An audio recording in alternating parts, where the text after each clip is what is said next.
Kryetari i Partisë Bashkimi për të Drejtat e Njeriut Vangjel Dule ka kërkuar përfshirjen e minoriteteve në regjistrin kombëtar të popullsisë. Gjatë fjalës së mbajtur në konferencën e 9 të PBDN për Tiranën, Dule tha se regjistrimi duhet të jetë i plotë dhe të shënohen të gjitha elementet si gjuha, përkatësia fetare e tjerë.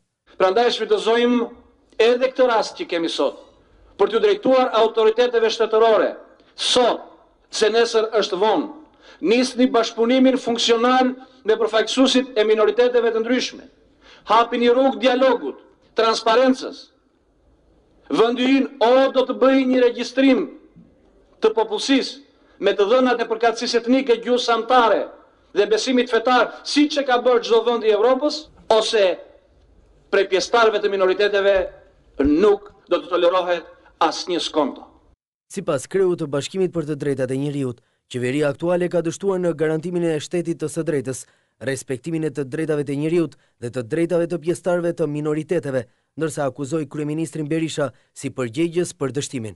Vendi kërkon punë, kërkon politika të qarta, kërkon vizion. Nuk kërkon demagogji, kërkon demokraci. Ne duam që në Shqipëri të funksionojë shteti i së drejtës. Ne duam sundimin e ligjit. Ne duam respektimin e të drejtave. Dhe këto, zonja dhe zotërinj, nuk mund të realizohen. Sepse në demokraci ka një radhë të gjërave. Dhe e para vjen vota.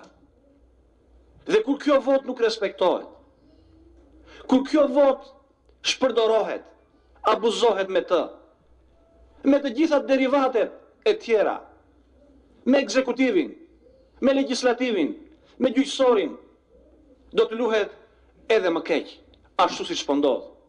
Duke u ndalur te raporti i Komisionit Evropian, Dule theksoi se Parlamenti nuk është një organ legjislativ i pavarur, por është kthyer në një mjet të qeverisë.